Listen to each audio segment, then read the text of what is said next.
আসসালামু আলাইকুম। আশা করি সবাই ভালো আছেন।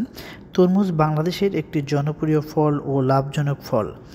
সাধারণত খোলা মাঠে এবং চাষ হলেও জলবায়ু পরিবর্তন, রোগবালাই ও অনিয়ন্ত্রিত বৃষ্টিপাতের কারণে এর ফলন ও মানের প্রভাব পড়েছে। এই পরিস্থিতিতে পলিহাউস প্রযুক্তির ব্যবহার একটি সম্ভাবনাময় সমাধান হিসাবে সামনে এসেছে। পলিহাউস তরমুজ চাষ নতুন হলেও এটি কৃষকদের মাঝে জনপ্রিয়তা পাচ্ছে এবং উচ্চ ফলনশীল ও গুণগত মানও বজায় রাখতে সহায়তা করছে।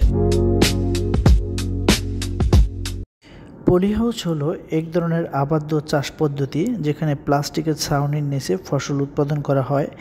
এটি সূর্য আলো, তাপমাত্রা, আর্দ্রতা এবং বৃষ্টিপাত নিয়ন্ত্রণে সহায়ক, যার ফলে তরমুজ চাষে সুনির্দিষ্ট পরিবেশ নিশ্চিত করা যায়। পলিহাউসে তরমুজ চাষের সুবিধা: রোগ ও পোকামাকড় নিয়ন্ত্রণ করে থাকে, বছরে বেশ কয়েকটি মৌসুম চাষ করা সম্ভব, ফলন ও গুণগত মান উন্নত হয়, সেচ ও সার ব্যবস্থাপনা নিয়ন্ত্রিত হয়, ফলনের সময় কম আসে, দ্রুত বাজারজাত সম্ভব। চাষ পদ্ধতি সংক্ষেপে যদি আমরা বলি, চারা প্রস্তুতি: উচ্চ ফলনশীল জাত যেমন সুগার বেবি, ব্ল্যাক বেবি বা হাইব্রিড জাত বেছে নেওয়া যায়।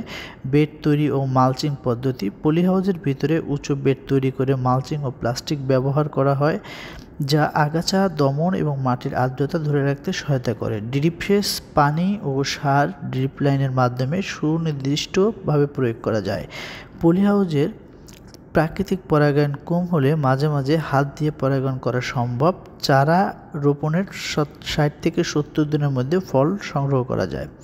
চ্যালেঞ্জ এবং করণীয় কি? পলিহাউস প্রাথমিকভাবে বিনিয়োগ খুব বেশি, প্রশিক্ষিত জনবলের অভাব রয়েছে, উপযুক্ত বাজার ব্যবস্থাপনারও প্রয়োজন।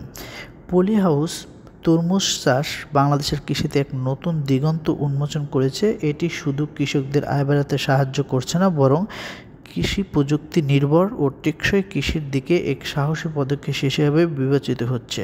সঠিক দিক নির্দেশনা এবং সহায়তা পেলে এই পদ্ধতি আগামী দিনে দেশের খাদ্য ও অর্থনৈতিক নিরাপত্তায় গুরুত্বপূর্ণ ভূমিকা রাখতে পারে।